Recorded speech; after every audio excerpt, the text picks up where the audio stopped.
Magicka PvP Templar build. So, let's get started, shall we? So, our stats are 33k magic, 17k max health, and 9,741 maximum stamina. For Magicka recovery, you have 2.3k of that, 309 health recovery, and 514 stam recovery. For our spell damage, 1.2k, and 44.9 for the spell crit. For spell resistance, we have 20k spell resistance, and 7k physical resistance. Though that does need to be worked on if you're running specific things. Our crit resistance is 2,089. Most of my attribute points are in magic, some in health, just in case, because sometimes things do come out weird with the scaling system, so extra points in health just in case. We are a Breton, and we are running Witchmother's Potent Brew and the Thief, Mundus Stone. Now let's get into the sets. I am running Spell Power Cure on our first bar, and Lich. So, honestly, if you're going for preferred trait, I would personally switch this over to Power, just so you have more healing done. And maybe this switched over to Precise just for a little more extra crit. Like, these aren't bad traits, it's just they're not preferred when it comes to certain builds. Patents in pen, though personally I like to run infused on big pieces just so you have extra resources in case you really do need them. But in pen's not bad, especially if you're having problems staying up in PvP. But generally I like to run in pen on the smaller pieces. Sturdy if you're a tank, divines if you're DPS, so on and so forth. And finally, for the jewelry pieces, I am running recovery enchants. Because one, Magicka Templar has really bad sustain if you don't know how to play it very well. And two, it just out-sustaining people in PvP makes more sense to me than just pure power. But if you do feel like you need to have a little bit more damage, have bigger crits on your heals, maybe throw on a spell damage cliff. Again, down to you. Now, for skills, we are using Breath of Life just for our burst heal, just in case. It is pretty useful, and if you're running the right things, it is a nasty, nasty heal for your teammates, and it fucks over other players, especially when they're trying to focus fire down certain people. Healing Springs, this is what you throw down when you're doing front doors, you're healing on flags. It's just there, it's a sustain helping thing. Channeled Focus, this is our buff for Major Ward and spell resistance, physical and spell. And when you're standing in the ward, you also get 120 Magicka every 0.5 seconds. So if I throw this down, stats go up to 12k physical and 25k spell resistance. Not bad. Purge, this is going to be used to get rid of the oil and a lot of the nasty effects on your team, and it is very, very effective. I have seen groups who don't run Purge. These groups get wiped super, super quickly, because that oil is not very forgiving, especially if it's like 4 or 5 oils running at the same time. Combat Prayer, so that way everyone gets the Minor Berserk, the Minor Resolve, the Minor Ward. It's just a really good buffing ability. And then finally, Light's Champion. This, really good heal. Really, really powerful heal. Even though I do think it's a little overpowered, Zos needs to look at it, try and balance it a bit better. But friendlies who get healed by it, major force, major protection, more crit damage, and more taking of less damage. This is really powerful, especially if you're dealing with bombers. If you can pop this at the right moment, and the bombers are coming through, if you just pop it, throw down a few heals at the same time, the bombers are not going to be able to kill you as fast as they could otherwise. On our back bar, we are running Vampire's Bane. You're going to ask, why run Vampire's Bane? Easy. Reduce their movement speed by 40%. And you get Major Prophecy, so win-win on that. Crushing Shock. Now this is really important. This is for dealing with people who are picking people up, and Sorks. Sorks, when they do their Dark Deal, you just throw this on them, interrupts them so they don't get their resources back, plus sets them off balance. Sorks are usually the hardest thing most players fight, but that's just because of their shield stacking and their ridiculous sustain moves. It is crucial that if you're magic, whether you're a healer or any magic DPS, you run Crushing Shock. Radiant Oppression. This is just in case you need to burst someone down really quick. Yeah, it's an execute. Yeah, if you abuse it in certain ways, it's pretty stupid. But I use it as an execute like it's supposed to be used. Wall of Storms. This is just to throw people out of stealth, specifically gankers. Not bad. You could run Mage Light just in case this doesn't work for you. Like, Mage Light is pretty good. Like, more magic, less taking damage, pretty strong. But I prefer running this, especially if I'm running big groups. If I'm doing solo play or I'm doing small group, I'll run Mage Light. And then finally, Dampen Magic. This is your shield. This is your friend, and it is important.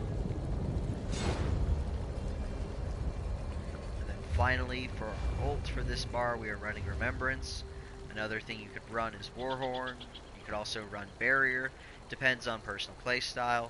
Like, I prefer this because it's cheap, and if you're running cheap ults and you're stacking your ults correctly, you're gonna win.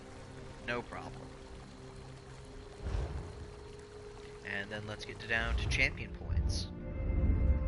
I got points in here for Siphoner, so when you do heavy and light attacks, it just helps. Because sometimes you're fighting players that are really annoying, high stamina, magicka recovery. It's not fun to fight them, so this is very good to use, especially if you're doing a lot of, well, light and heavy attacks. Warlord, so you can break free a little bit easier. Though the game has always been weird when it comes to break free. You'll have full stamina and you just can't break a stun. I don't understand that. No one does who's played long enough. But it's just there in case you need it. More magicka recovery so you can do what you need to do. And especially when you're doing your light, your heavy attacks, more resources. This is really important if you want to keep sustain up. And then finally, roll dodge.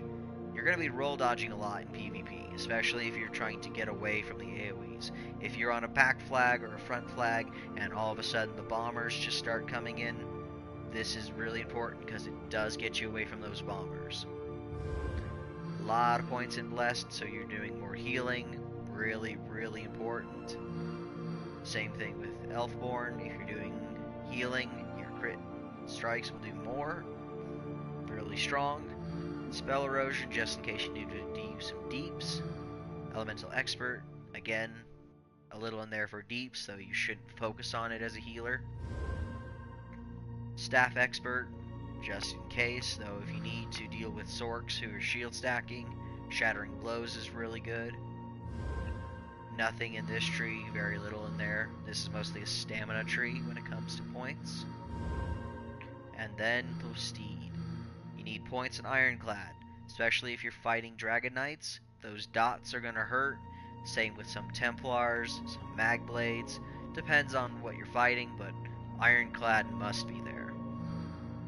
More spell resistance if you feel like you need it. More crit resistance, though depends on what your playstyle is. Thick Skinned, reduce that damage. Reduce the physical, poison, and disease damage from Hardy and Elemental Defender, really important. Bastion, that's just in case your spell shield needs to be a little stronger. I really would put more points in quick recovery, just in case, because that healing received is very, very, very important to have.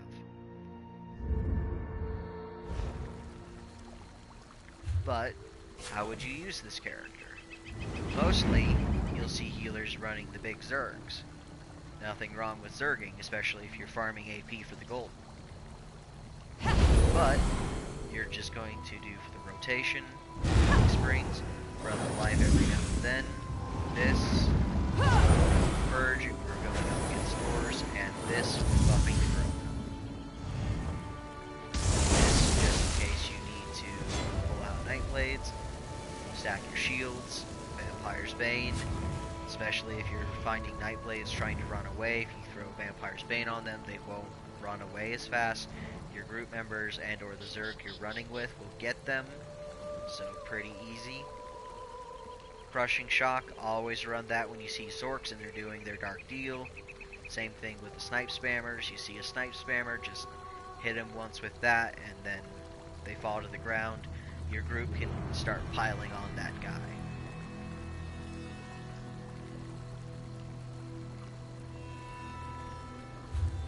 But, and that's the thing, is if you feel like you don't need to run Spell Power Cure, there are several other things you can run, such as Stendar.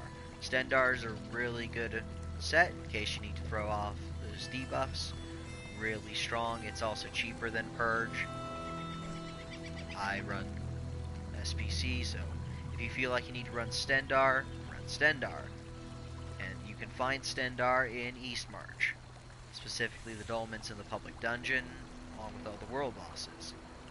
Combat position's pretty strong, though depending on your playstyle, again, that damage shield may only last for so long. It may not save your person you're healing. You can find this in Wayrest 1 and 2. SPC, of course, you find in White Gold Tower. Really bitch of a dungeon if you don't know what you're doing. Actually really fun with a good group. Worm Cult, just in case you need to give everyone less sustain's not bad. Mending's not bad, just in case. And if you're looking for a crafted set while you're farming up Lich, or you're looking for SPC, I definitely recommend Kagranax, because that decreases the time it takes to resurrect an ally by 25%. That is really, really strong. Specifically when you need to heal and you need to get your group up as fast as possible for a push. Really, really strong set, really, really underestimated, and it is very effective at what it does. Because since you're a Templar, you're picking people up fast anyway, plus the PvP passive and support where you pick people up fast. This is an amazing set, even though it's quite forgotten. And also another set you could run is if you have time and you get a good group, Twilight Remedy. Twilight Remedy is amazing for PvP. That minor force, really strong because you'll stack it on top of your major force when you throw your ult down.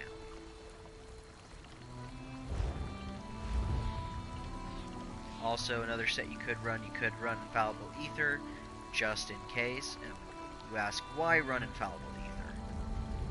Fully charged heavy attacks deal an additional 870 damage. Enemies damaged with fully charged heavy attacks are afflicted with minor vulnerability. Minor vulnerability. Other than a few potions and a few abilities, this is a really, really strong set, because as a healer, you are doing a lot of heavy attacks.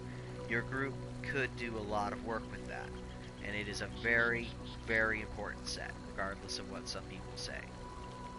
You could also run Gossamer, nothing with that. Personally, Gossamer is kind of a bitch to farm if you don't know how to do Cradle of Shadows. And then if you need to run a monster set, you have several to work with. Engine Guardian's always a good set, especially for your sustain reasons. Pretty strong, from Dark Shade to Vet Mode.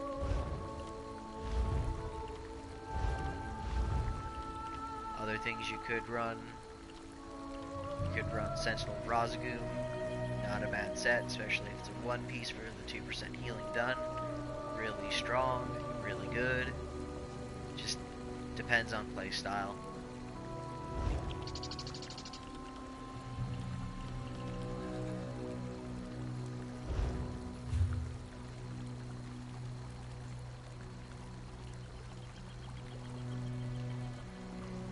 But that is the end of this Magic Templar build video.